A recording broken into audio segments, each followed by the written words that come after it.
We are live on the Conversations That Matter podcast for a wonderful evening. I hope it's wonderful where you are. It's actually raining where I am, but we have some guests with us who they seem to be having a good evening. William Wolfe is with us, who is the author of The Case for Christian Nationalism. And Stephen, you're enjoying a nice evening. I see you're outside smoking a pipe. And then we have Nate Fischer with us, who is the CEO of New Founding and the founder of American Reformer. Nate and I actually have gone back quite a few years. We've been friends for a long time.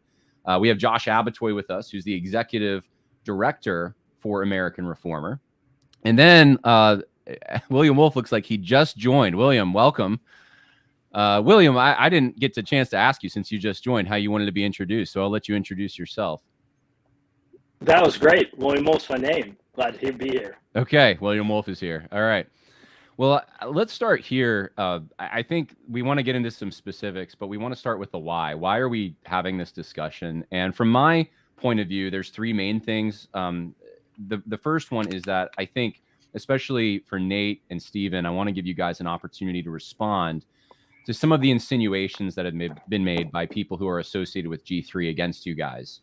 And then I think the second thing is we need to clarify the issues, so that people understand what is the disagreement over. There's still a lot of confusion over this. To be honest with you, I might even have a little confusion over this. So hopefully we can clarify things as we talk. And I think Nate has some thoughts on how to handle moving forward social media disagreements like this, because this is a new dynamic that we are not used to. And as Christians, we need to think through, how do we treat people respectfully, but also hold our positions in high esteem, and the God that we worship and his moral laws we understand in high esteem on social media. So with that, I just want to open it up to any of you guys. I mean, does that sound good? Is that why you're here? Do you want to add anything to that? Good to me. Yeah, all right, we're all in agreement. That's a good way to start the podcast.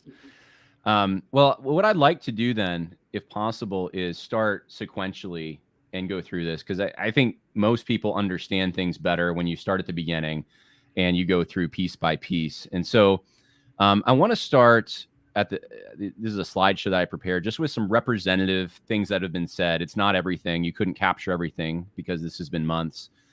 But I would say in April, there were some insinuations and I don't know if you want to call them attacks. I think Josh Bice was sensitive to calling these attacks, but there were insinuations that the people who were on the Christian nationalist side wanted a Protestant pope, or believed in integralism, or they, Stephen specifically was not doing biblical exegesis, so his ideas could not have been biblical.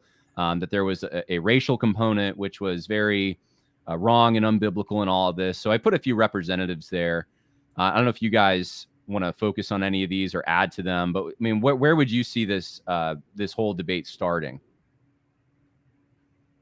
or on what issue, I suppose? John, could I set a historical marker even just a little bit further back? Sure. Your audio is a little staticky, but yeah, go for it. Okay. Well, can you hear me all right, or no? I can still hear you. I can make it out. Well, look, it's very interesting if we bring this conversation back to December of 21, November. I just got on Twitter in October, and I'm writing a paper on Christian nationalism. And nobody knew I was back then, really. And I put a definition out there in early December, late November. And the definition was very positively responded to, even by some people in the G3 orbit. I don't have to read the definition, though I'm happy if you want me to. And so it's very interesting if you go back even further to see how things have changed since then, because I would argue I haven't changed at all from that original definition by and large. So it goes back even further, and something happened. Yeah, and that's maybe one of the things we should explore. Any of you guys want to weigh in on this? Where you think this, where this stems from, why this attack started in April? Because it was odd to me that it wasn't just one person. It was like, it almost seemed coordinated. It was a bunch of people at the same time, many of them associated with G3. And whether you want to use the word attack or just, insinuating or casting shade on or whatever. I mean, it all seemed to happen around the same time in April. Yeah. Well, I mean, for my own part, yeah, I didn't even know who any of these guys were until they started, I guess, attacking me or attacking Christian nationalism. So, I've been attacked from so many different people that it's hard for me to know when and what happened. But yeah, I mean, they weren't even really on my radar. I guess I maybe had heard of G3, but it wasn't really until I don't know. It seemed like the guy, basically our friends started to respond to them. That's when I took notice. I guess it was in April. I don't know. It seems like these criticisms come in waves from different groups, and it moves from one to the other. So, but yeah, I don't know what the motivation was. Yeah, Nate, did you have something? I was gonna say that was my perception. I mean, I'm also maybe a little bit of an outsider to this world. I'm a Presbyterian. I wasn't sort of deeply familiar with G3's background, and it really seemed strange to me. Like it seemed like just sustained, ongoing sort of waves of Twitter. Let's call it aggressive to hostile messages, whether they're directly attacks, they're at least sort of challenges. They're pretty aggressive challenges, and a lot of them were questions, but they were sort of leading questions, and it was strange to me where it came from. It clearly seemed motivated by something. I mean, maybe my guess is they saw Christian nationalism gaining traction and decided it was a threat. I don't necessarily assume that coordination is a bad thing, but yeah, I think that like just a lot of, I bet they were just asked questions probably from their listeners and readers, and they said, "Hey, what do you think about this?" And I think that's happening across denominations in the country, either like in the reformed or reformed kind of adjacent world. And I think it just came to a point where they thought they had to deal with it. And, you know, so I think that's probably maybe there was some things going in the background, but I think it was just that there's a lot of young people or just people in general who are interested in this. I've said before that we're in a time when people are looking for answers and not the kind of the old, boring, worthless conservative lines that the neutral world sort of rhetoric. And I think people are open to other things, open to other ideas. And here we show up with quoting older guys, the venerable dead, and it seems to violate the social dogma of the last few decades. And so I think they tried to engage it, or they have tried to engage these ideas. Yeah, and I'm obligated to say this because Angel, I think this is Angel Garcia, if I'm not mistaken, but for $5, he says the reason it seems coordinated is because Michael O'Fallon gives them their talking points. So I don't know if any of us want to confirm or deny that, but that's a theory, I guess, that is floating out there, and I've seen other people on Twitter say the same thing. But I mean, I don't really care where it comes from. I mean, it's just what we have to deal with, I suppose. Yeah.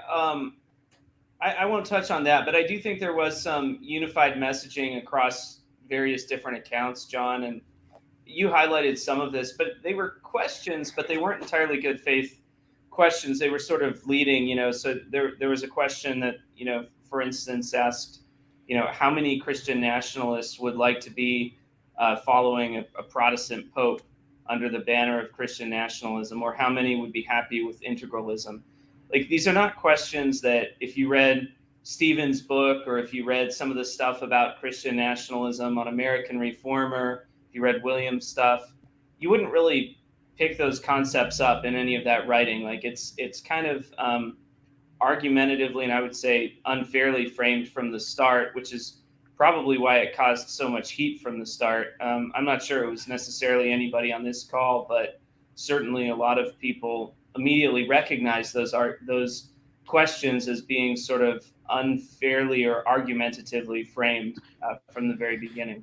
Yeah, and I have some of them on the screen. I'm not going to read all, but you have the integralism, the question about Protestant pope, but you also have things like you have like Nathaniel Jolly implying that Christian nationalism usurps the role of the gospel and replaces it with legally imposed moralism and political activism.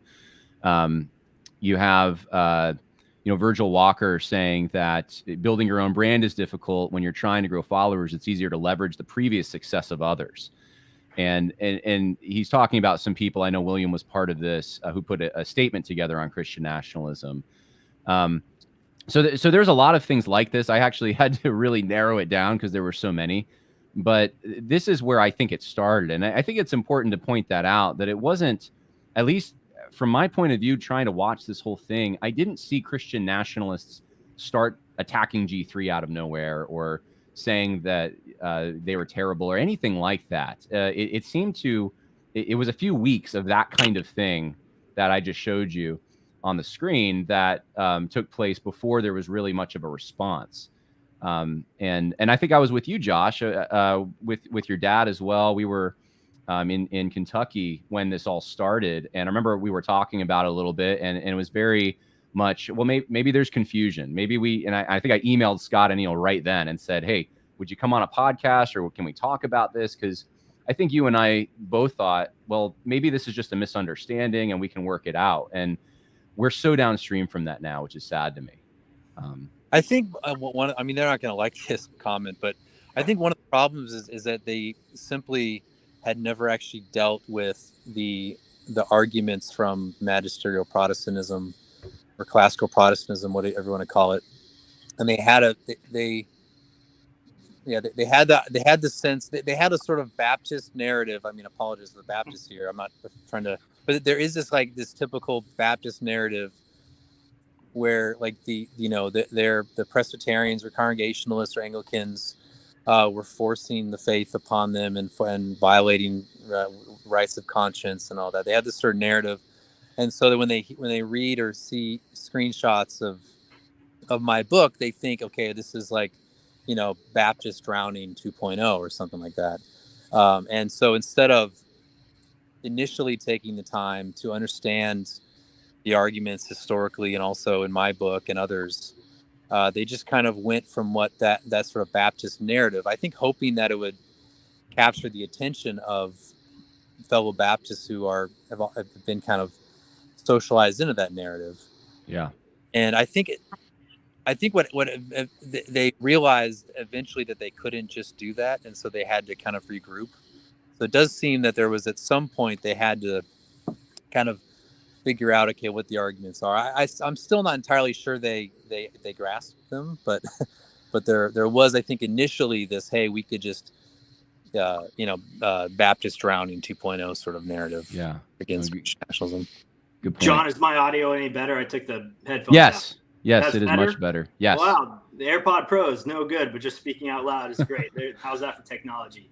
Look, I'm not going to get into naming names, but I think there's no doubt there was a coordinated effort, right? Because again, I publicly, posted and been engaging on Christian nationalism for months when I had no followers, no platform whatsoever. And so the continued effort to push for Christian nationalism is not, a platform building exercise for me. It's because I came to a belief that this is actually the right system to consider for our present moment. But I think that there was a coordinated effort to try to sort of label Christian nationalism as wokeism from the right, and really try to paint it into the box of integralism, which is really funny to me as well, because I had also in my time in seminary written another paper denouncing integralism and all its works.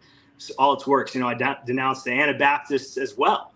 And I proposed, something else in between, which is sort of akin to Christian nationalism. So I think that as Christian nationalism was gaining steam on the right, and particularly percolating into congregations and working class individuals and constituents of various ministries and churches, then sort of a bat signal went out that sort of said, how can we get on top of this? How can we counter this? How can we label this in such a way as to, paint it into a box? And it's unfortunate, because that's when it seems that the sort of good faith disagreement, or even honestly the interest in it from this crowd, went away.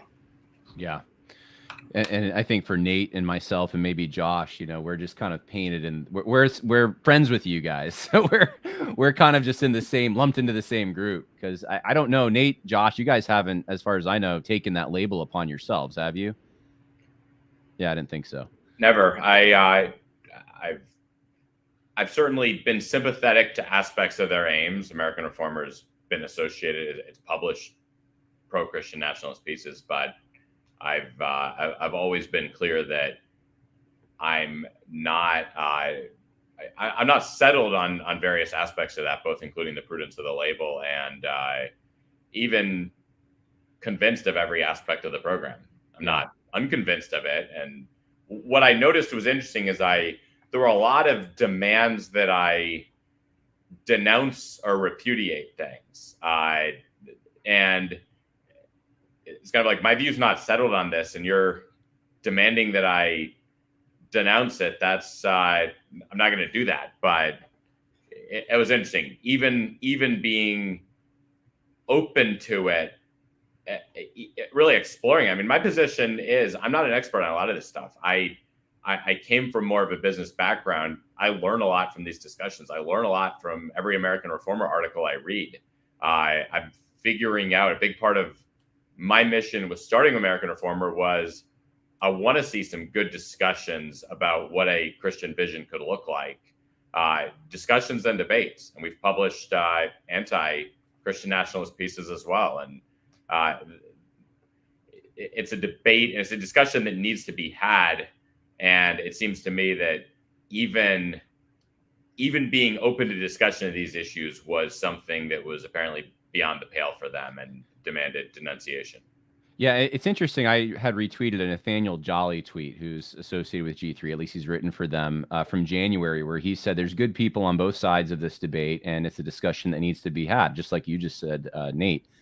And something changed. Obviously, something changed big time since then, and it hasn't really been all that long.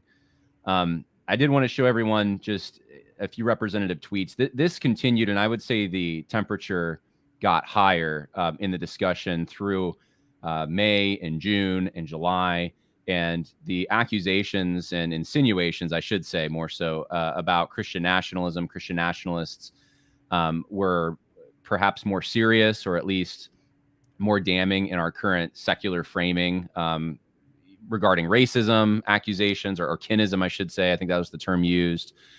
And starting to question even, I have a tweet right here from Josh Bice. This was, I think, from last week, where he was questioning Joel Askell's commitment to the G3's ministry to local churches. Like, Joel Askell doesn't really care about ministries that help local churches or something. And it stuff like that just started to pour in. And this is where I think it became more difficult, in my opinion, to have a discussion about these things, because whatever window of opportunity was present to maybe do a public discussion was gone when you start demonizing the other side too heavy. I don't know if maybe this is getting into maybe your thing, Nate, about handling these disputes online, but that's the challenge that I see now. Is there's been such a demonization. It's hard. And I think we're still willing to, I wish they were on this call with us. I mean, that's I've invited Josh. I've tried to get, and Virgil and Scott, but they're not that interested. And this is what they're saying online. So any thoughts on that? Yeah, getting to my point about the nature of these social media things. I think one common response we've seen is, and I think it's not an unreasonable question, is, well, why do you have to engage? Why can't you just let it slide, be the bigger man, whatever? And I think that's often the right move in a debate. But I think social media creates this interesting dynamic that doesn't leave that an option. It leaves that an option after one or two often. If there's one or two sort of jabs, you can just ignore them. But when there's a sustained volley, especially a sustained volley by fairly high follower accounts, that it kind of leaves a couple of options. One is it just brands something. If it's unresponded to, it brands something. You've seen this in a lot of political cases. You've seen a lot of times one candidate will launch a lot of negative things and the other won't respond, and they just don't recover from that. And it's just the nature of reality is you do need to respond. Now, there's a lot of different ways you can respond, but if it's going to be sustained, it will have an impact on how people perceive things, especially if it's coming from people they see as good Christians. And then secondly, the other nature of social media is people will respond. There will be a response. There's a lot of people on our side. There's a lot of energy on our side.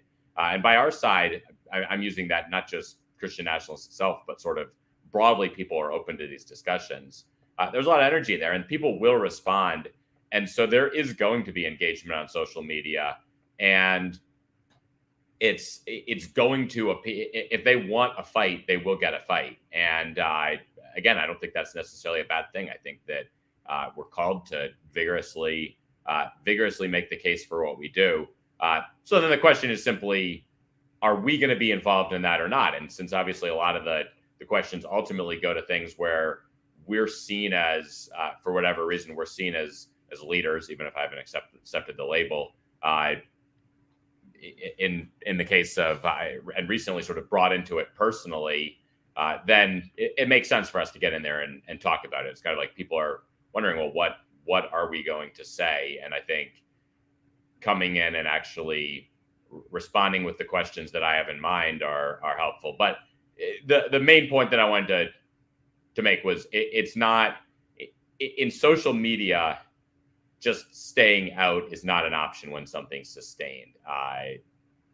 There's a group of people and some will respond. Yeah, and that's a new challenge in a way. I think that's hard for people who haven't been on social media and some who still aren't to understand. And some of the folks in this audience aren't really, they're not on Twitter. They don't have time for those kinds of things. And so I think that's helpful to explain the nature of this. You can paint a movement in very dark tones if you want. And if they don't respond, then that label does stick. I mean, my first response was largely, let's have a conversation. Let's jump. This is a complicated issue. There's a lot of content here. There's been a lot of discussions. There's been a lot of discussions going on for a long time among a lot of the people involved. And there's really many aspects of it too. There's sort of the political philosophy angle. There's the how do we respond to the current regime angle. There's the what's the vision we're ultimately aiming for. And those are really different questions. And I think there was a lot of conflation of those. And the simplest way to address that is often going to be to jump on a longer form discussion like this, where we can really we can hash it out. We can at the very least clarify if there was an area of misunderstanding. And so my first instinct was just to offer a conversation. And you did that actually publicly. I have the screenshot right here where you asked Josh if he would come on a recorded Twitter space with you after he attacked you. And I have Josh Abbotoy. You did the same thing, Josh, invited them to a public discussion. I know, Stephen, you said, I think you've done this a number of times. Hey, have me on your podcast, or I'll discuss it with you. And then I put some private messages from myself to Scott and Neil in April, and then a recent one to Josh Bice. I wouldn't show their end of it, but these are the messages I sent them in response to some. The second was in response to a message that Pastor Bice sent me. But in every single case, there was an unwillingness. I'm unfortunately sad to say on their part to make something like that happen. And I mean, I could get into details, but I don't know if that's necessary for me to do that. I know it's not just us, though. 80 Robles was supposed to join us for this call. I know that he had some personal conversations. They did not go well. William, I don't know if you wanted to share. I think you were involved in some behind the scenes trying to get a public discussion going, or some kind of offering an olive branch in some way.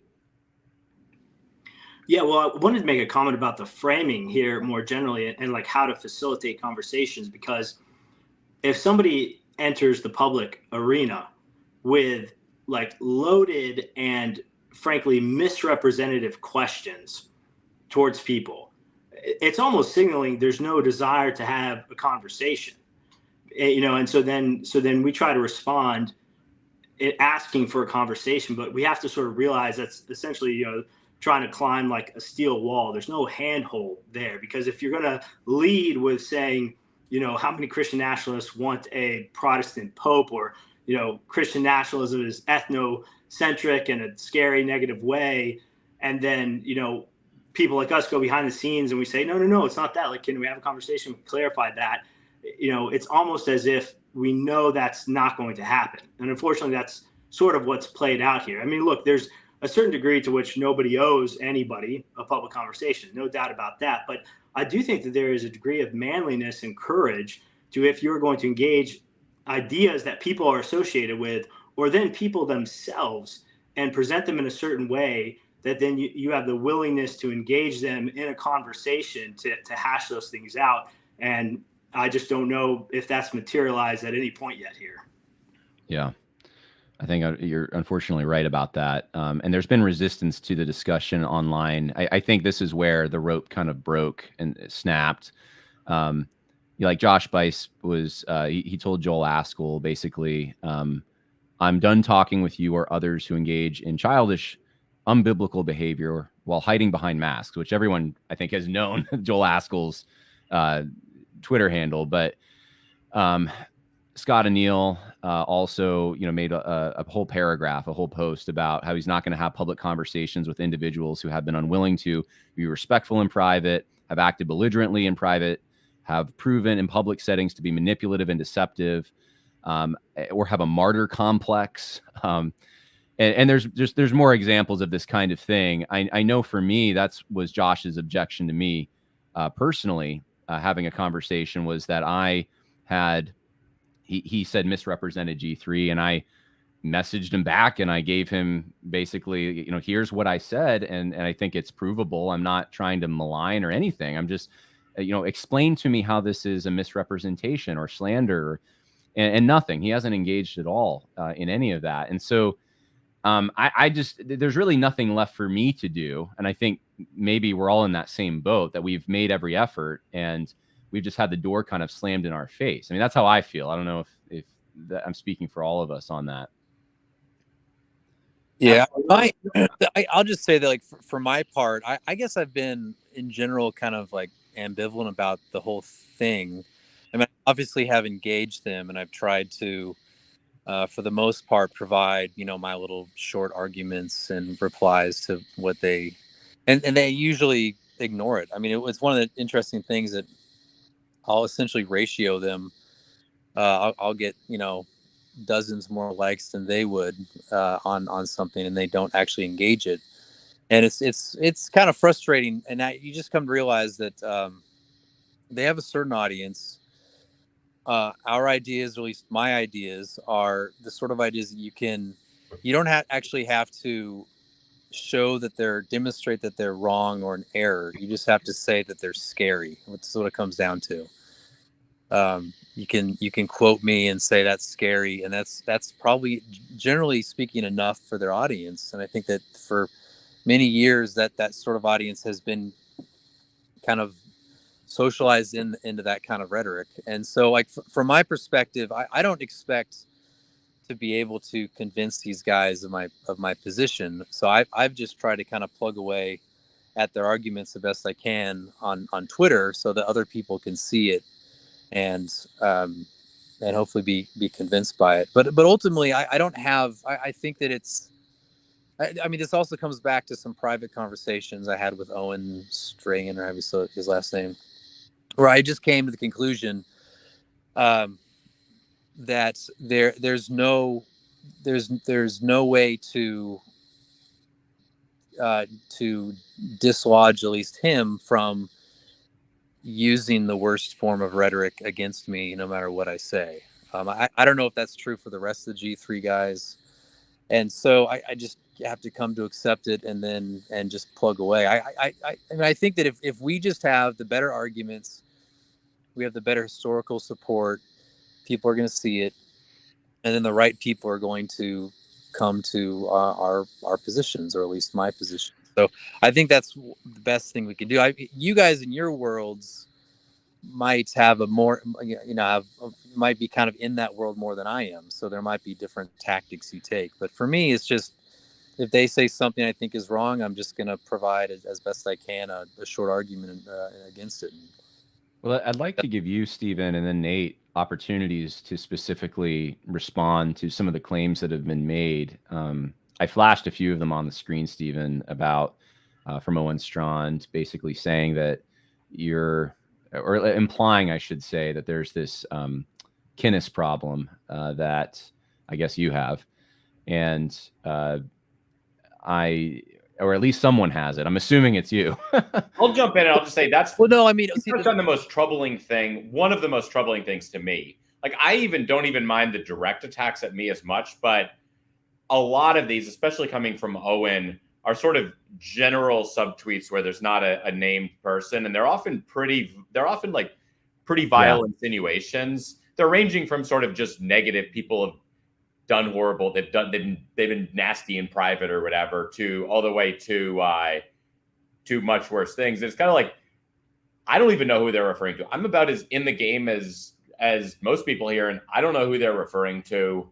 And it clearly gives a sort of impression. It's designed to, or it certainly has the effect of, in a sense, sort of making accusations that are insinuating against everyone in the movement. And I think that's just a really, and then refusing to name names when asked. Let me read one of them, and then, if Nate, you can go on. I just want to give people an example, because I have a few of them up here. There were so many with Owen, but he says, if your pastor has been radicalized and now preaches paranoia and a false gospel of ethnocentric nationalism, you need to pray, ask to speak with him, and graciously raise major concerns.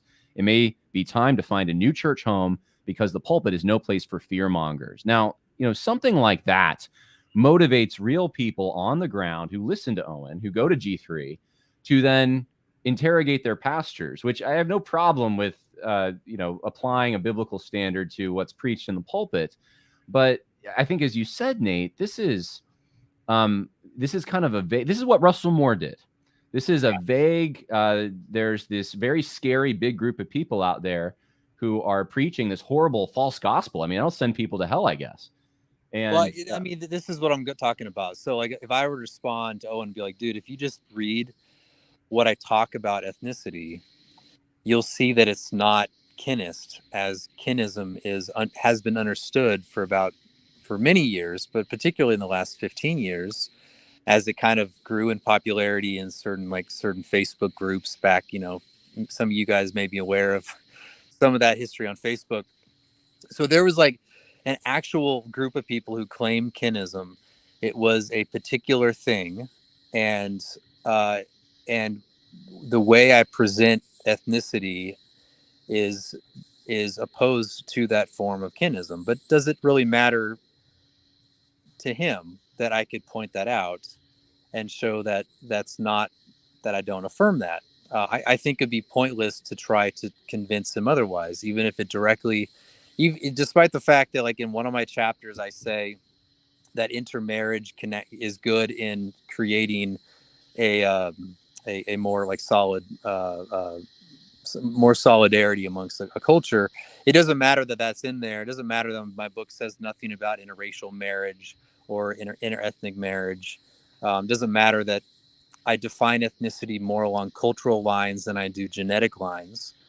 It doesn't matter. So when he says ethnocentrism, he's tapping into a sense that ethnicity is a entirely genetic thing, and so then people should align around common genetics. Even though if you read the chapter, I don't argue against that explicitly. But again, it doesn't matter. So that's like the frustrating thing, is you can't have a rational conversation with him or these people generally, because they want to use certain terminology understood to their audience and then use it against not only me, but then broadly to anyone who claims Christian nationalism or anyone kind of in the Protestant right, and yeah. And that's what I think. I mean, that's what Owen is doing. Like, he says ethnocentric nationalism. So yeah, in my book, I do think ethnicity matters, but I define ethnicity not according to a genetic, as if you could do the genetic test and say who's in and out.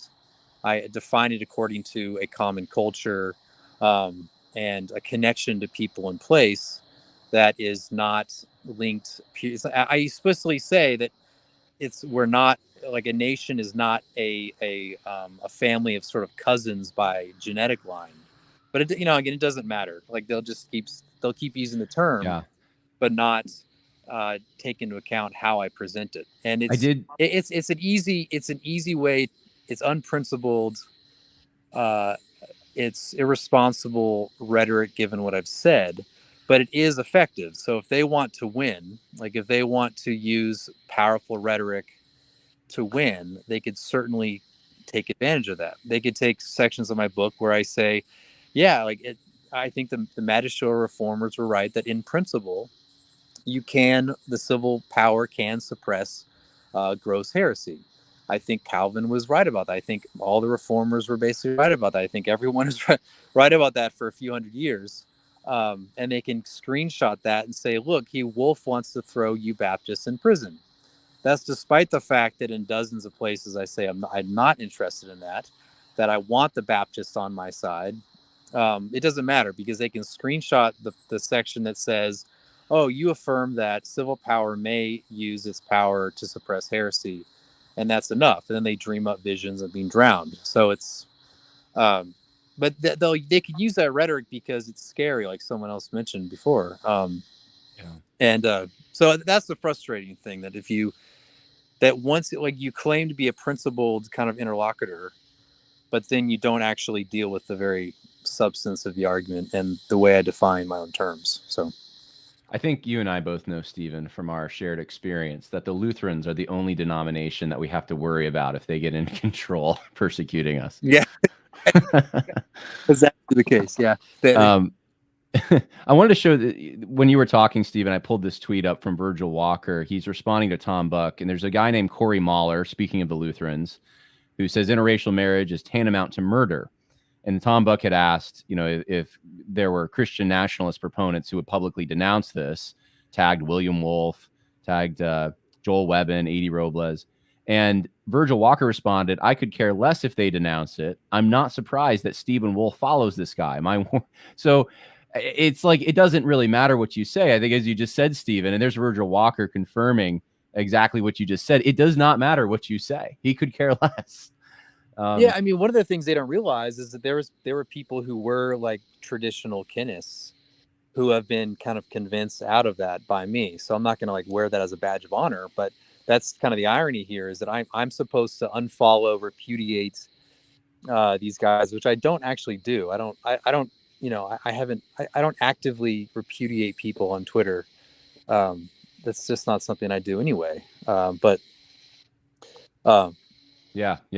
That again, it's like that I follow him, I must therefore agree with everything Mahler says.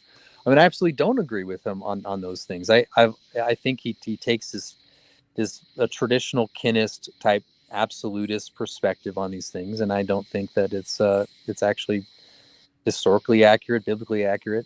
But at the same time, I don't spend my days kind of doing this performative repudiation that you're somehow supposed to do. I know people do it, it's fine, but I just don't do that. Yeah. I do want to get to Nate and some of the objections to his association with Charles Hayward, but William, did you have something?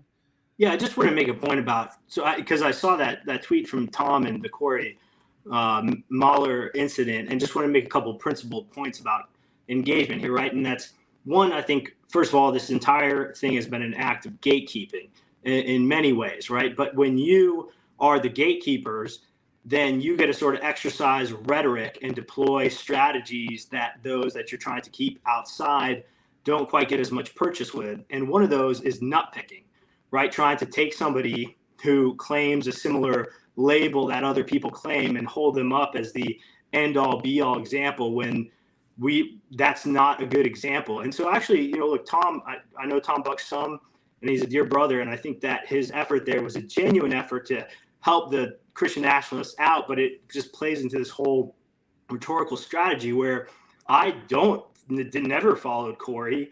I don't pay attention to the guy. And now all of a sudden I'm publicly supposed to denounce this rotten nut picked out of the barrel as sort of representative of the Christian nationalist movement, which, as much as I don't like to do that, I actually did do it in that case because I was giving Tom the benefit of the doubt, and I think I was right to do so. But in general, that's how this strategy has been deployed. Yeah. Now, if you are outside of the gate and you try to employ the nut picking rhetorical strategy or logical fallacy, you don't quite get as much purchase on it because they're safely ensconced within the gate. They have their positions and institutions. And so it creates kind of an asymmetrical engagement. And the anti-Christian nationalists have definitely tried to use that. And I just want people to be aware of that. And that's what's going on. I do need, before we move on from Stephen, I had two messages along these lines. Wolfe never, I'm assuming it's Stephen Wolfe, not William. Wolfe never appeals to scripture to argue his positions. This is one of the big arguments against you, Stephen. And I think the reason is because, especially with G3's audience, and I did come from kind of the MacArthurite world. So if you want to call it that, but institutions associated with John MacArthur's ministry. And there is very much this deep respect for exegetical preaching, for Bible study, for understanding things in the original languages, so you know exactly what Scripture is saying. And there is a biblicism of sorts. And sometimes I've seen it go into a blank slate biblicism where it's probably not helpful. You don't have the historical guardrails as much. But I don't think that's MacArthur necessarily. It works, though. It works on that audience when you tell them that guy's not quoting the Bible. Like that's a scary thing. So would you just address that? Yeah, I mean, first of all, when people say that, well, which premise is false, and where is the invalid reasoning? So, I mean, I assume that even biblicists believe in reason and logic, and they agree that if two premises are both true and they relate to one another such that they produce a valid conclusion, that you ought to also affirm that conclusion. And so if you read my book and you see no scripture and yet you agree with the premises and you think the logic is valid, then what's your problem? So I think that's what people that's what people don't realize. Like, well, you didn't appeal to scripture. Like, well, what do you disagree with? A lot of my premises, like, so when you're addressing an audience, specific audience, you're trying to use assumptions that you think your audience already affirm, and then you show that those assumptions lead to other conclusions. And so if I'm talking to a biblically based or like a reformed audience who affirms this or that, then I can work from that to make other conclusions. And that's what my book did. So if you're wondering where's the scripture, I would say, where's the false premise? Where's the bad reasoning? The other thing too is it's political theory. So I'm doing politics, and I assume the Reformed theological system. I mean, I assume everyone affirms some kind of theological system that ought to be coherent and robust and systematic. I affirm one that I think is historical and the majority sort of system of the Reformed faith. But not everything is assumed, and I make a lot of arguments from it. Yeah. I think that, and really this is a lot of older works do a lot of this sort of reasoning. I mean, a lot of theologians, like you read something like Lex Rex, a lot of the sections are not scripture. It's just him reasoning from premises to conclusions, and other parts of scripture. I do state in the book that I hope that someone would write prove what I'm trying to prove, the same conclusions from scripture. And so, like I say, this is just kind of the beginning of the discussion of Christian nationalism. So I think that it's actually, I think it's a very bad reply. It's a very populist kind of reply. I think it relies on a lot of kind of, let me just say, kind of ignorance of how historically theologians and political theorists have and Christian jurists and Christian political theorists have approached these questions. And you can reason from premises to conclusions, and that's what I do. So I know that's not going to satisfy a lot of people. I think it's partly because a lot of Christians were not kind of classically trained, or they thought that everything that you conclude has to follow from a kind of series of Bible verses or proof texts, or at best some kind of exegetical method. When if you pick up like Turton's Institutes of Linguistic Theology, like his 3 volumes, he does exegesis, but a lot of his writing is really just clarifying the issue, clarifying the question, and then working through that question logically and rationally to have a coherent, solid conclusion. So I don't know Yeah. Yeah. I don't know how well I don't know how else to. Yeah. To go from Right. he doesn't quote Bible verses to therefore it's unbiblical is the thing that Yeah. I've seen from, I don't know if G3 accounts have specifically said that, but I've definitely seen tweets and stuff to that effect. And it's, at the very least trying to cast shade on what you're doing as if it must not be biblical somehow. So Yeah. I appreciate that. I think, yeah. And again, like, I think that is actually one of the worst objections, but it is also the most popular. Yeah. So I have to deal with it. It's, but you know. Well, I think Nate, you need a turn at this because Josh Bice did go after you. I would say it was kind of hard in a way. I mean, really, what he was going after Charles Hayward pretty hard, and but the intention was to connect Charles Hayward to Christian nationalism, to you. So I don't have all of the stuff he said against Hayward up here, but I do have like just two representative tweets. Where he says that there's this ideology in a manifesto that Charles Hayward wrote that's in this nationalist framework, which is basically very scary. And the reason he's bringing it up, he says, is because Nate Fischer is a proponent of Christian nationalism and connected to Hayward as a leader of one of the lodges in this group. So and then one more, I guess. He's asking Jeff Wright on Twitter, do you find it concerning that a man who reads the praise and praises Lenin and pens a manifesto with language about violence, about his ideology, foundationalism, who calls the commitment to Christian beliefs in his ninth pillar, while himself being Eastern Orthodox, is a concern? So that's all about Charles Hayward. Nate, what do you have to say about this? You're associated with a secret society with Charles Hayward, who's, I guess, a bad guy. Yeah, well, I'll start with the secret society, and I think the entire framing of this was just wrong, and there was no attempt to ask. Like, Josh could have pinged me and he could have said, hey, what's this Sacker thing, what's the deal with Haywood, and I would have told him, but instead he launches into this Twitter thread against it. And first off, so Charles is a director of it. I'm a director of it, and I'm a director at the national level too. It's there's a number of directors. It's a very decentralized group. It's basically a group that was started with the sense that fraternity is breaking down. Like, men traditionally would get together. They would talk about politics. They would talk about problems in their community, needs of their community, and that was something that was really expunged. It was expunged by the left. The left intentionally destroyed that, and that was a real loss. And that men need that type of opportunity. And so, the Society for American Civic Renewal, it's exactly what its name says. It's a society. We get together. We seek civic renewal. It's Christian. The membership must be Trinitarian Christians, and that's a pretty broad requirement. And there's a pretty broad range of people, even in the leadership, ranging from people who would be more evangelical to Catholic to Orthodox, and it's sort of this big tent thing where men get together and they, like, at the local, and they're very decentralized. So the local chapters or lodges will have a meeting, and maybe 15 guys get together, and a speaker comes in and talks about something politically. Sometimes it's a political candidate or whatever, and then we learn, and sometimes we just hang out, and it's not really, there's no sort of great secrecy associated with it.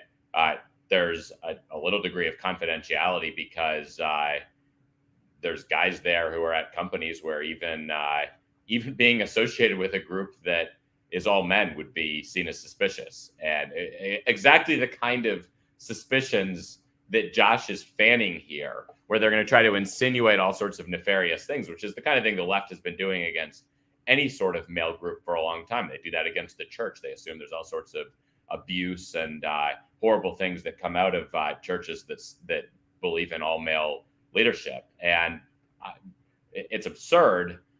But it's what our society does, and I think Josh is playing directly into that. And there's a reason that men who are raising families want to be prudent about what they share with a hostile world. So beyond that, there's it's pretty open. in terms of we do that. We get together like that. It's very decentralized. There's no central leadership. And certainly, it's not Charles Haywood controls it and he uses it to implement his ideas.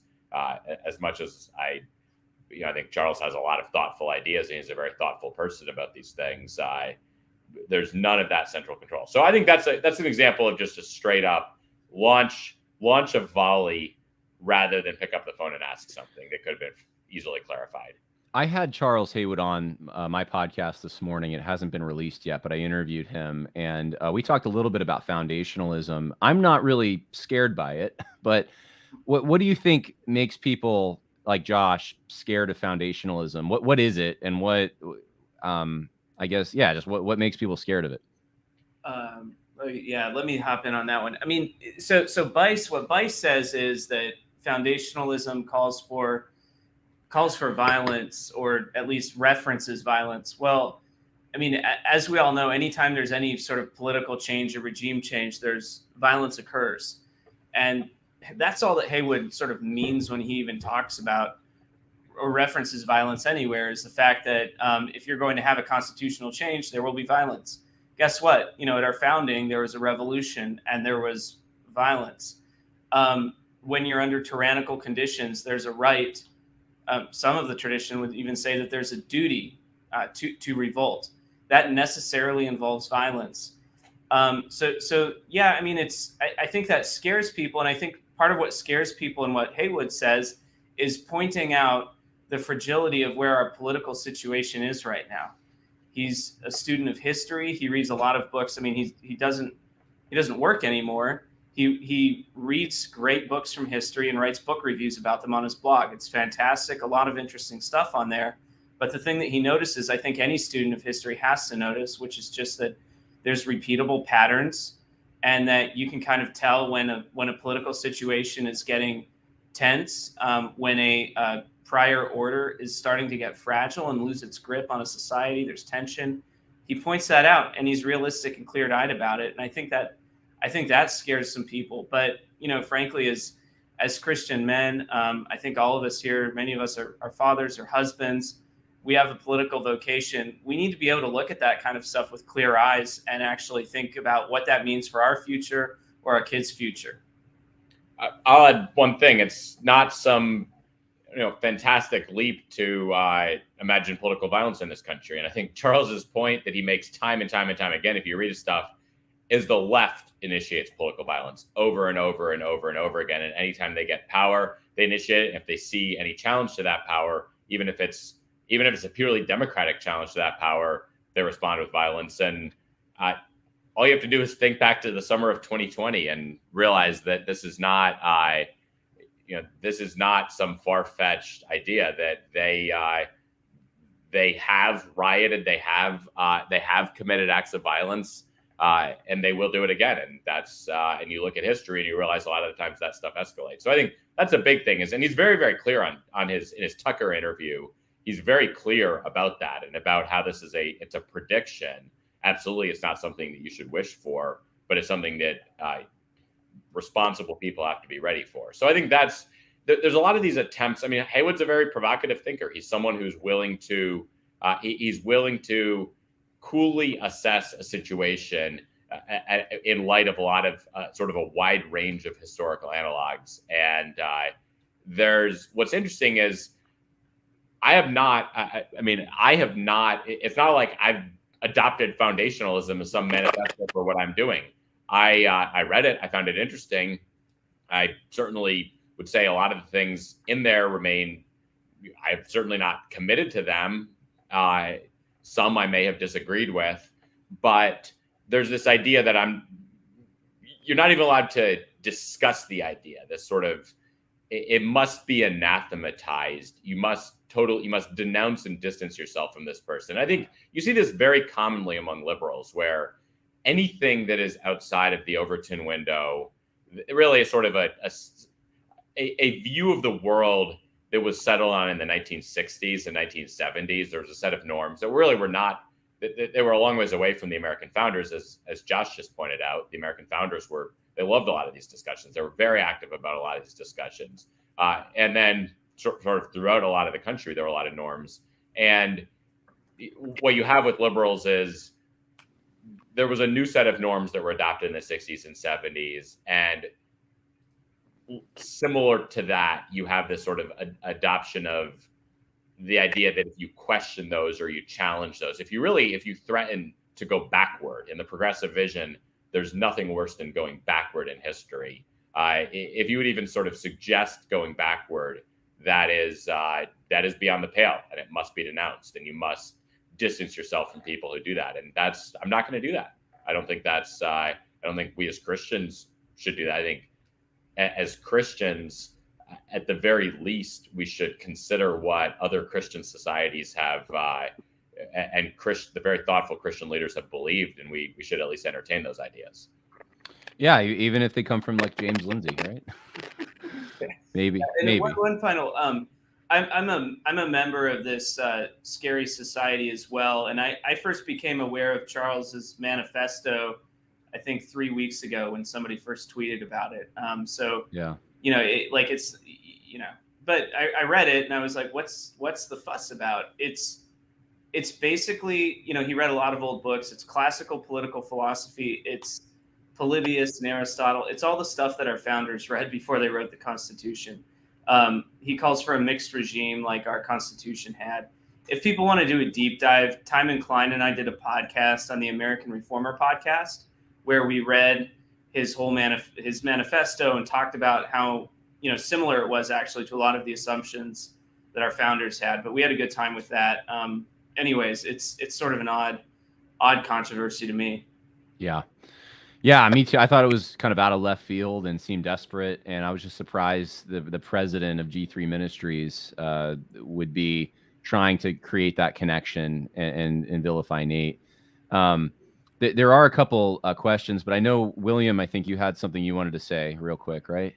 Yeah, I mean, Nate got to it, but I want to kind of put it in just like a pithy statement, which is that assessing potential political outcomes or even dealing with the realities on the ground is not at all equivalent to like expressing a preference or a desire for those things to happen. When you prognosticate about the future as you watch how events are unfolding in real time, and you suggest that we might reach a point where X happens and maybe X is political violence in America, that's not the same thing at all. And quite frankly, it's just sort of a real sloppy argument to say it is that somebody is advocating for violence, right? So reading the political situation and future prognostication is not equivalent to advocating for something. That's just an important point everybody should recognize. Second is that the vast majority of political violence that is and has been occurring in the United States, and make no mistake, it is occurring,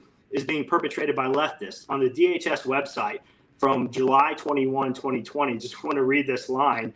They say up top, for the past 50 plus days, as of the evening of Monday, July 20th, 2020, violent anarchists targeted the Hatfield Federal Courthouse and federal law enforcement officers in Portland. So, of course, we're familiar with the widespread riots, but, there's essentially a localized insurrection in Portland, political violence against the federal courthouse, an autonomous zone that was created that cost people lives as the sovereign state of Portland, so to speak, ceded authority to these violent political anarchists. And so to pretend like it's not happening in America right now, as it is, would just essentially to be putting your head in the sand like an ostrich. And then the third point I wanted to make on this is that it's very interesting. I can understand to a certain degree why those on the Christian right maybe get, sort of concerned when there's talk of violence, because as Christians, right, we're not the ones, attacking the courthouse. But the reality is these same voices have been so quiet about so much of the political violence that's been perpetrated by the American regime overseas. I mean, what do you think it is that we did in Iraq and for 20 years? What are we doing in Libya? Like, what are we doing in, even in Ukraine right now? We are perpetrating and funding and, helping political violence unfold. And so it's very interesting, again, to see the cherry picking of sort of the pearl clutching when it comes to conversations about political violence vis-a-vis the political system in America and who it comes from. Yeah, I think those are very good points. There are a few audience questions, and I just want to say, anyone who's live streaming right now, if you have a question, get it in now, because we're landing the plane. We've been going almost an hour here, and we didn't really want to go too much over an hour. I want to just, there's one last question I had that I wanted to pull up, and just broad question, but ask each of you guys. What do you think the root disagreement here is? Now, I understand, the more cynical side of us might say, like, or maybe not us, but I know other people have voiced to me that they don't think this is really about Christian nationalism at all. This is a turf war and that kind of thing. But there does seem to be some kind of a disagreement. At least some of the people associated with G3 think that they have with some of us. And this is a tweet from Owen that I thought might have, Owen Strawn, that maybe clarifies. He said, in political terms, though mocked, I stand for religious liberty, not suppression of heretics, democracy, not a dictatorship, free speech, not speech codes, the Constitution, much as its authority has been weakened, and a multi-ethnic state, not a mono-ethnic one. And of course, this gets very broad support. This it's funny to me, though, because Josh Bice had said that he wouldn't talk to people, I guess. I think it was Josh Bice. I showed it, the screenshot earlier, who were had a martyr complex. And Owen Strand starts this whole tweet, though mocked, this is what I stand for. And these are things I would say universally, most Christians would say, like if you say, hey, do you believe in religious liberty? They'd say, well, yeah, right? So, I mean, I'm wondering, like, is this what I don't want to get in their heads, because I don't know if Owen Strawn, does he actually think that that's the disagreement? I'm assuming he does. But, when we look at a list like this, and this is being promoted as this is the thing, this is the gate or the barrier between us. I mean, do you see anything that you're just really strongly against here, that this really just runs counter to what you believe and you would argue against it? Or is this generally kind of what we all believe? Or, I mean, it's kind of vague, but I just want to give you guys all a shot at that. Anything you take issue with in this? Maybe Steven should go first. He's the scariest.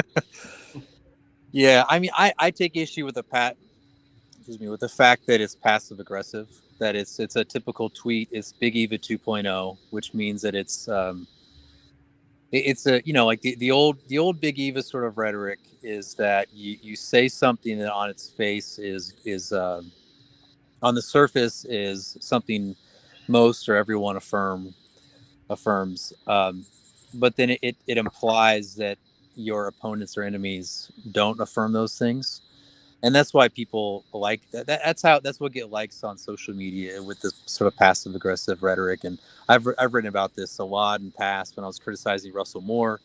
So I mean, it's like, again, it's just like Big Eva 2.0 kind of rhetoric. I think like separating democracy versus dictatorship is a very modern approach to politics, and I frankly think it's kind of embarrassing for someone to affirm that sort of binary approach to politics, given not only the classical or just the political tradition of Western political thought, but also just Christian political thought, which always affirmed the legitimacy of multiple or different types of regimes. But yeah, I mean, in terms of religious liberty, again, it's one of those passive aggressive attacks where where he's essentially affirming Warren Court religious liberty, which means essentially religious chaos, which means the left will ultimately take over, as they did. Whereas I think in American history, before the founding, at the founding, after the founding, there was an affirmation of religious liberty, but it was understood that religious liberty would only function and exist well under a Christian or an American context, under a Protestant framework or a Protestant foundation. And that's why there was so much interest in maintaining the sort of Protestant dominance in the United States, because there was a thinking that, like I said, Protestantism is the foundation of religious liberty, theologically, conceptually, philosophically, and just culturally. So yeah. I don't know what else is on the list. The multi-ethnic thing. I mean, I guess that's an attack on me. I'm a paleo-conservative, and a paleo-conservative traditionally has affirmed that it is good to have a regional ties to a place with the people that have lived on that place for generations. I think it's pretty much indisputable that you have a connection to this country because each of us has probably a story of a grandfather or a father or a great-grandfather who was a part of, say, World War II. And each of us could probably give a story, maybe not an exciting, Medal of Honor sort of story, but nevertheless, my grandfather was in Honolulu during World War II. My other grandfather volunteered, but he was medically disqualified. We all have those stories that connects us to this country. So I think that there certainly is a generational component to your attachment to a place that cannot be shrugged off. Now, whether there's, I certainly think there could be a multi-ethnic populace under a state. I won't deny that. But there is something good about having a connection, a generational connection to a place. And that's what I tried to argue in the book. Again, when he says ethnic, he's appealing to probably more genetic sort of a different definition. But yeah, I mean, there's a lot to talk about there. This is one of the problems. Is like you go through that list, and each one of those things you can talk in depth. Like democracy versus dictatorship. Okay, you accept the post-World War the new political science framing that sets everything in a binary. Okay, why don't we talk about, the other regime types or mixed regime or something like that? So, yeah. I mean, you don't have to go over all of it right now, but but I know we want to wrap it up. But I'll just say that. Yeah, I mean, any of you guys want to weigh in on this at all? I gotta jump in on this one. Go for it. I think that what he has in mind, like Stephen already says, is post-1960 definitions of these terms, and he makes that somewhat clear with his little parentheticals. But just to rattle them off, like religious liberty, we had a religious liberty of a kind at our founding, but it was very different than what it is today. We had states that had establishments. We had blasphemy laws on the books. We had blue laws.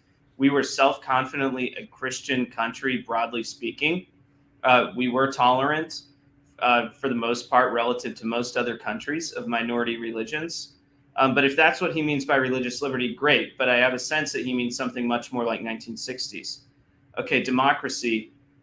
Read the founders. Most of the founders were actually, they had a very dim view of what they called pure democracy. They thought that was mob rule.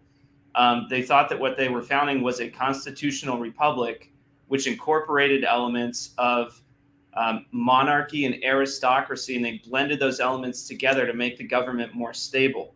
They were very skeptical of the rule by the mob. And by the way, like they also thought that you could have a democracy that was a tyranny. You could have 51% that decided to be a tyrant over the 49%. Maybe that's happening today. Free speech. So at our founding, people were free to speak their mind about political issues and criticize their government. People were not, free to blaspheme or to, speak. Generally speaking, that there were restrictions on profanity or pornography or things like that. That's free speech, and I'm all for that if that's what Owen means. But again, I don't know. I mean, he might very well mean free speech the way it's defined in the later half of the 20th century, which means everybody has a constitutional right to make pornography. The Constitution, absolutely in favor of that. I don't know if I don't know how we get back to the Constitution. I would love to get back to it. I think we're under a different Constitution now. And then finally, the multi-ethnic state. I would say substitute cultural for the word ethnic in his statement there. He wants a multicultural state rather than a monocultural state. At our founding, one of the most important predicates that had to be laid down in the Federalist Papers was John Jay's Federalist II, where he argued that the people of the United States had enough of a shared culture that they could be in one nation together. Most people throughout time have thought it was important to share a culture, a language, traditions in order to have a political life together. I don't know if Owen's rejecting that or not, but it's unclear from what he says here. Yeah. All right. Well, I just because of time, unless you have something really quick, I'd like to move on to just a few of the questions the audience is bringing in. So I'll open it up real quick as I pull up those questions. Yeah, I've got something quick on that. I was at an event in DC at the Hungarian embassy, and I think this is really important to point out that you could potentially have a multi-ethnic state. There's nothing wrong with that at all, but you can't have a multicultural state. But what we have in America right now is mitigated multiculturalism, which is an acid that destroys all sort of cohesive ties for stable civil society. In some senses, when I see that tweet from Owen, I want to say, yes and amen. I agree that I don't want any of those things that you don't want, so we're on the same side. But then the fundamental question is, as Josh alluded to, well, how do we get back to the things that we want if we could agree on those things? And as I think of Christian nationalism, it really is an effort to get back to the right understanding of all those positive things that Owen listed. And it's a path back. We had it, we lost it, and we need to restore it. How do we do that? Let me give you some. Nate, I'm sorry you didn't weigh in. Did you want to say anything real quick or no? I think Josh hit it. I think in many ways they don't want to venture far outside of sort of post 1960s, post 1970s framework. They like basically advancing Christianity within that framework. They are, and I think the other one is institutions, right? I mean, I think there's been a consistent theme we didn't touch on, but I would say they are very individualistic with the faith. They're very skeptical or negative toward any sort of Christian institution. And there's been a lot of Twitter debates on that. And fundamentally, I think where I'm probably most focused, as I said, I'm ambivalent about the Christian nationalism, or I certainly am not convinced on that, but I'm 100% convinced that we need to be building Christian institutions oriented toward a Christian vision. And that I think is a real area of disagreement. Yeah. All right. Some questions from the audience. So here's one for 1999. Is it inherently better to marry your own race? So the word race is used, not ethnicity, not culture, but so I'm assuming that there's a genetic component that Ian Franklin is bringing into this. I mean, I think Stephen already kind of talked about this, but I don't know if any of you guys want to answer that question. Is it better or worse? Does it matter? I'll pick on someone if we have to. William, you want to take a crack at that? Or Josh, you haven't said much lately, have you? You probably talked the least in this whole thing. I just so how rattled about... off. I just destroyed Owen, but okay, fine. I'll take a go at that. I don't think it's inherently better or worse, but I think it's more common, and that's fine. That's not a problem. It's not something that we need to worry about. Okay. Here's another one. This is for Stephen for $9.99. What is the difference between what Douglas Wilson and mere Christendom and your... Okay, so I guess the question is, do you disagree with Doug Wilson, your Christian nationalism and his mere Christendom? Yeah, I mean, I disagree with some of his arguments in there. I think his argument about free speech, his argument against blasphemy laws, I think those are all wrong-headed. I think they're just all faulty arguments. I think he also comes from a post-millennial perspective, and a certain one that I would say it wants to start with with revivalism as so there has to be a wide revival before. I don't want to misrepresent his arguments, but I think he seems to suggest that we can't do much until there's a widespread revival spiritually. And my argument is that each authority, so a civil authority, and I think society just in general as a sort of authority, ought to exercise its power within it with prudence according to principles. And that includes ordering the people to a Christian life and eternal life. So even though, of course, it's an essential element that there would be the gospel would flourish in this community, I don't think we have to wait on a revival for there to be assertive Christian politics that orders the people properly. Now, that's not to say it's force, but it is to say that if the conditions are appropriate, then you can begin to act with prudence to that end. So I think that's he and I would disagree on that. I think. Okay. So I would take like Calvin in he dedicates the institutes to the King of France, and he doesn't say, hey, let's wait till there's true religion flourishes, and then you can act and be a Christian king. He said, no, you're a Christian king. You ought to be one now.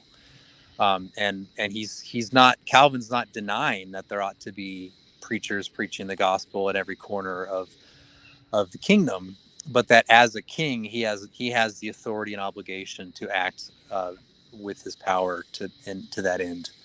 Gotcha. So I think that would be the disagreement. There might be other things as well. But again, so I'm not misunderstood, of course. It has to be within the realm of prudence and the possibility. Politics is the art of the possible. Is that the right quote? So yeah, leave it at that. Well, there are other questions that are very good, but I think we need to land a plane. We've gone 15 minutes over an hour now.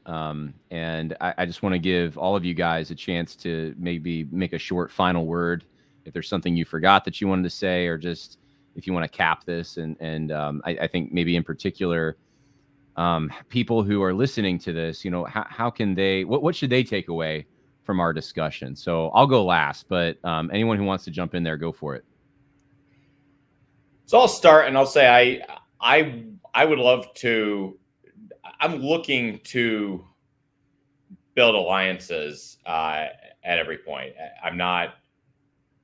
I'm open to discussion. I'm open to debate. I'm open to challenge. And ultimately, I think we share a tremendous amount. A lot of the objections from the G3 leaders are about things that I might consider theoretically worth considering.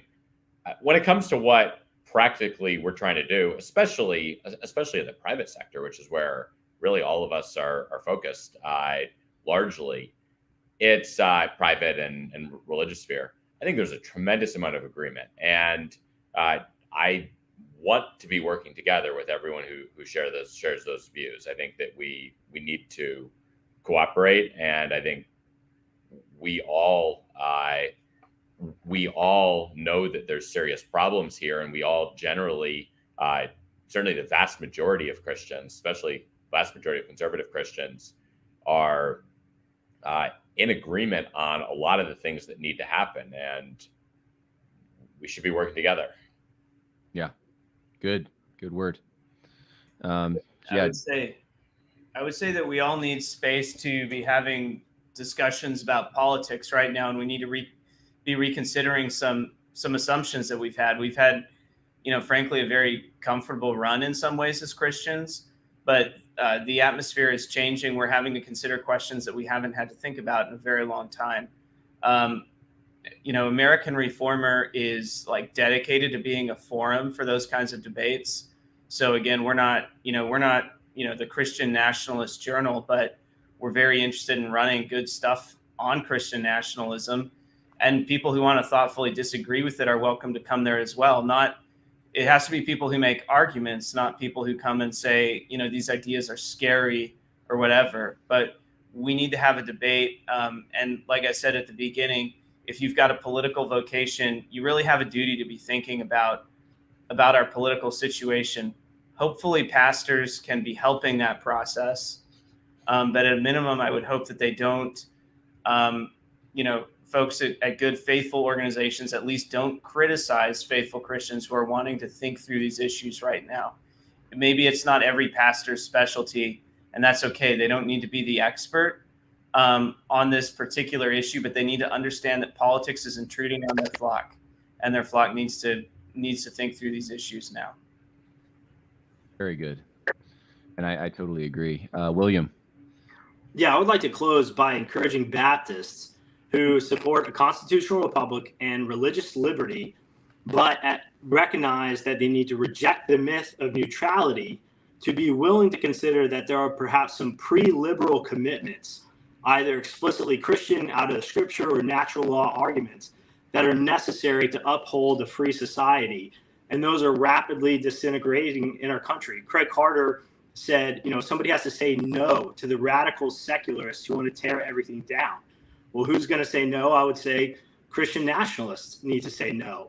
And as we see even increased reports of the mass immigration that's flooding across our border and everything else that's happening. I mean, today, two elderly 70-year-old, pro-life women were charged in federal court, or they were sentenced to be charged in federal court for their pro-life activities.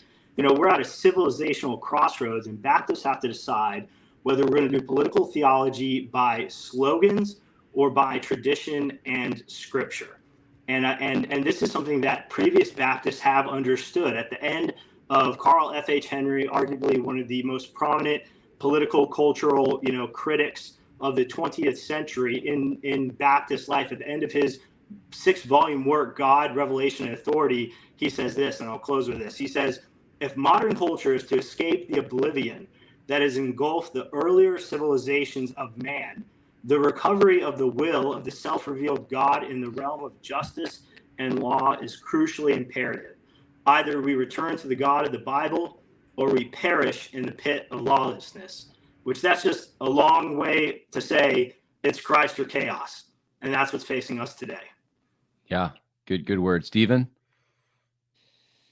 Yeah, I would just say that I think we probably would all agree with this, that one of the things we want to see, and what I want to see as an American Christian nationalist, is to see the return of an assertive Protestantism. At this point, I don't think just Protestantism, but an assertive Christianity that says that affirms this place as ours, and is willing to say that and act for that end, to secure it. I think that is, in fact, the most American position you can take, given our history, as I've tried to show elsewhere, that it was that for most of our history, it was the belief that we're a Christian country and we ought to remain a Christian country, and there was a confidence in trying to secure and trying to secure that. So I think that's, but at the same time, do that in a very American way, given our traditions. So that's what I'm all about. So yeah, I'll just leave it at that. Well, I appreciate each one of you, and I just want to say I commend you for your patience in all of this. We've watched this over the course of months play out, and I think some of you have demonstrated an incredible amount of patience with some of the things that you've been called by, not just anon accounts or anything, but actually people with institutional authority in Christianity, or at least the insinuations that have been made against you. I just would appeal to anyone from G3 who's watching this, who is maybe part of some of the screenshots and the public discussion on Twitter that's taken place, to just pursue the things that make for peace. I think all of these brothers, including myself, that's what we desire. And I don't think we have stopped desiring that. However, we do recognize that there has been a shift, that after a certain amount of time of this continued attempts to have public discussions that are profitable, and even maybe private discussions that are profitable, and having that not be reciprocated, it's going to have an effect, and that effect is going to be a divide. And I think that divide's already forming, and it's a shame. It's a shame, I think, to the kingdom of Christ. But there is no vitriol on any of our ends, and we're firm in what we believe. We're going to defend it. I think each of the panelists here have demonstrated that and given their commitment to that. And my, I guess, charge for everyone who's listening to this is just to think for yourself, not to follow someone just because they're part of a ministry that you followed for a long time, or because they have letters by their name, or they preach well even, or speak well, but really think through what the truth is. What does the Bible say? As Martin Luther said, Scripture and plain reason. What actually comports with what is truly true? And I think once you start thinking about that, applying truth to the situation that we live in, you'll come to your own conclusions on it. And it might take some work, but that is what we're called to do. That's what the Bereans were commended for. So I appreciate those of you in the audience. I know many of you are thinkers. You do think through these things. That's why you're listening to this. Thank you for listening. We appreciate it. And any questions, you can go to my website, johnharrispodcast.com. Nate, Josh, American Reformer, is that the best way to get a hold of you guys? AmericanReformer.org. We're on Twitter at @amreformer. Amreformer on Twitter. And William, Twitter, I'm assuming? Is that where people can get a hold of you? Yeah, you can find me on Twitter. Okay, they just find him. Just find him on Twitter. All right, and Steven's on Twitter as well. Well, with that, guys, good night to everyone. God bless, and for those going to G3, I do hope you have a good time. Bye now.